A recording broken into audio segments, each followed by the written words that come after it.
ബൈബിളിലും ഖുർആനിലും പരാമർശിക്കുന്ന പ്രവാചകനും ഖുർആനിൽ ഏറ്റവും അധികം പേര് പരാമർശിക്കുന്ന പ്രവാചകനുമായ മൂസാ നബിയുടെ പത്നിയായ സഫൂറ. പിതൃസേവനത്തിന്റെയും ലജ്ജയുടെയും പ്രതീകമായാണ് മൂസ അലൈഹിസലാമിന്റെ ഭാര്യ പരിശുദ്ധ ഖുർആനിൽ പരാമർശ വിധേയമാകുന്നത്. വൃദ്ധനായ പിതാവിന്റെ ആടിനെ മേക്കുവാനും അവക്ക് വെള്ളം നൽകാനും തന്റെ മകൾ കാണിച്ച ശുഷ്കാന്തി കാരണമായിരിക്കാം പ്രവാചകനായ മൂസ അലൈഹിസലാമിനെ തന്റെ ഇണയായി ലഭിച്ചത്. ലജ്ജ മാന്യതയുടെ അടയാളമാണ്.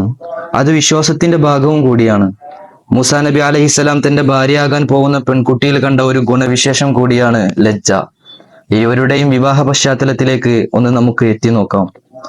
കൈറോ പട്ടണം ഫിർഔനിന്റെ കിരാതമർദ്ദനങ്ങൾക്ക് കീഴിൽ നെരിഞ്ഞു മുറുകുകയായിരുന്നു.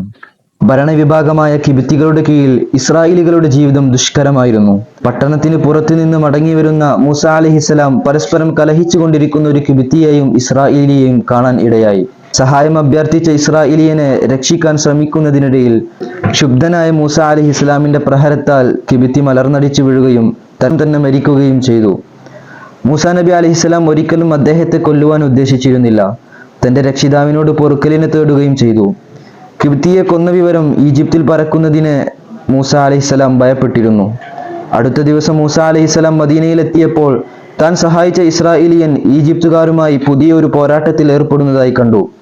കിബിത്തിയെ തടയാൻ ഉദ്ദേശിച്ച് കൈ നീട്ടാൻ ശ്രമിച്ചപ്പോൾ ഇസ്രായേലിയൻ പൊട്ടിത്തെറിച്ചു. മൂസ, നീ ഇന്നലെ ഒരാളെ കൊന്നതുപോലെ എന്നെയും കൊല്ലുവാൻ ഉദ്ദേശിക്കുകയാണോ? ഇത് കേട്ട കിബിത്തി ഈ വിവരം ഫിർഔനിന്റെ അടുത്ത് എത്തിക്കാൻ ഓടിപ്പോയി. വിവരമറിഞ്ഞ ഫിർഔൻ മൂസയെ കൊണ്ടുവരാൻ കൽപ്പിച്ചു. ഭയചകുലനായ മൂസ അലൈഹിസ്സലാം മിസ്ർ വിട്ടു പോവാൻ തീരുമാനിച്ചു. അള്ളാഹുവിൽ ഭരമേൽപ്പിച്ച് 400 കിലോമീറ്റർ ഭയവിഹലനായ മൂസ അലൈഹിസ്സലാം മദിയൻ ലക്ഷ്യമാക്കി പുറപ്പെട്ടു. തപ്ത മരുഭൂമിയിലൂടെയുള്ള സഞ്ചാരത്തിനൊടുവിൽ മദിയനിലെ ജനവാസ കേന്ദ്രത്തിലെത്തി. അവിടെ കിണറ്റിൽ നിന്ന് വെള്ളം കോരി ആടുകൾക്ക് കുടിപ്പിക്കുന്ന ആൾക്കൂട്ടത്തെ ശ്രദ്ധിച്ചു മൂസ അലൈഹിസ്സലാം പുരുഷന്മാരുടെ കൈക്കരുത്തു മൂലം പിറകോട്ടു മാറി നിന്ന 2 പെൺകുട്ടികളെ കണ്ടു. അവരോട് വിവരം ആരാഞ്ഞപ്പോൾ ഞങ്ങളുടെ പിതാവ് വയോവൃദ്ധനാണെന്നും നിർബന്ധിത ഘട്ടത്തിൽ ഞങ്ങൾ ആടുകൾക്ക് വെള്ളം കുടിപ്പിക്കാൻ അയച്ചതാണെന്നും അവർ പറഞ്ഞു. അവ്യക്തമായി തന്റെ സഹായം തേടിയിട്ടുണ്ട് എന്ന് മനസ്സിലാക്കിയ മൂസ അലൈഹിസ്സലാം അവർക്ക് വെള്ളം ശരിപ്പെടുത്തി കൊടുത്തു. പതിവിന് വിരുദ്ധമായി പെൺകുട്ടികൾ നേരത്തെ എത്തിയതിനെ കുറിച്ച് ചോദിച്ചു. അവർ നടന്ന സംഭവം വിവരിച്ചു കൊടുത്തു. സഹായിച്ച യുവാവിനെ വിളിച്ചു കൊണ്ടുവരാൻ ശുഐബ് നബി അലൈഹിസ്സലാം ഒരു മകളെ അയച്ചു. കുലീനയും സുശീലയുമായ പെൺകുട്ടി കുപ്പായ കൈകൊണ്ട് മുഖം മറച്ചു. ലജ്ജയോടെ ഉപ്പയുടെ ആവശ്യം യുവാവിനെ അറിയിച്ചു. അള്ളാഹുവിന്റെ സഹായമാണെന്ന് മനസ്സിലാക്കിയ മൂസ അലൈഹിസ്സലാം സൂക്ഷ്മത പാലിച്ച് പെൺകുട്ടിയെ പിന്നിലാക്കി ആ വൃദ്ധന്റെ വീട് ലക്ഷ്യമാക്കി പുറപ്പെട്ടു. മൂസ അലൈഹിസ്സലാമിന്റെ കഥകൾ അറിഞ്ഞ ശുഐബ് നബി ആശ്വാസപ്പെടുത്തി. താങ്കൾ രക്ഷപ്പെട്ടിരിക്കുന്നു എന്ന് പറഞ്ഞു. മദിയനിലേക്ക് നിയോഗിക്കപ്പെട്ട പ്രവാചകനായിരുന്നു ശുഐബ് നബി അലൈഹിസ്സലാം. ശുഐബ് നബിക്ക് ആടുകളെ മേക്കാൻ ഒരാൾ അത്യാവശ്യമാണെന്ന് മനസ്സിലാക്കിയ മകൾ പറഞ്ഞു, അങ്ങ് കൂലിക്ക് ഒരാളെ വിളിക്കാൻ ആഗ്രഹിക്കുന്നുവെങ്കിൽ ഈ യുവാവാണ് അതിന് ഏറ്റവും യോഗ്യൻ. കാരണം കൂട്ടമായി നീക്കാൻ സാധിക്കാത്ത കിണറ്റിലെ മൂടി മൂസ അലൈഹിസ്സലാം തനിച്ചു പൊക്കിയെടുത്തു. വീട്ടിലേക്കുള്ള വഴിയിൽ തന്റെ ദൃഷ്ടി പെൺകുട്ടിയിൽ പതിയുമെന്ന് ഭയന്ന് പെൺകുട്ടിയെ പിന്നിലാക്കി വഴി തെറ്റിയാൽ കല്ലെറിഞ്ഞ് വഴി തിരിച്ചു വിടണമെന്ന് അപേക്ഷിക്കുകയും ചെയ്തു. ഈ 2 സംഭവങ്ങളും മൂസ അലൈഹിസ്സലാമിന്റെ ആരോഗ്യവും വിശ്വസ്തതയും വിളിച്ചോതുന്നു. ഗാഢമായി ആലോചിച്ചതിന് ശേഷം ശുഐബ് നബി അലൈഹിസ്സലാം പറഞ്ഞു, താങ്കൾ 8 വർഷം എനിക്ക് കൂലിപ്പണി എടുക്കണമെന്ന നിശ്ചയത്തിൽ എൻ്റെ ഈ 2 പെൺകുട്ടികളിൽ ഒരാളെ നിങ്ങൾക്ക് വിവാഹം ചെയ്തു തരാൻ ഞാൻ ഉദ്ദേശിക്കുന്നു. ഇനി 10 വർഷം പൂർത്തീകരിക്കുകയാണെങ്കിൽ അത് താങ്കളുടെ ഇഷ്ടം. താങ്കൾക്ക് വിഷമമുണ്ടാക്കാൻ ഞാൻ ഉദ്ദേശിക്കുന്നില്ല. അള്ളാഹു ഉദ്ദേശിച്ചാൽ നല്ലവരിൽ പെട്ടവനായി താങ്കൾ എന്നെ കാണുന്നതാണ്.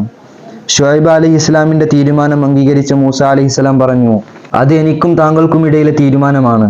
ആ 2 വിധിയിൽ ഏതെങ്കിലും ഒന്ന് നിറവേറ്റിയ പക്ഷം പിന്നെ എന്നോട് അനീതി പാടില്ല.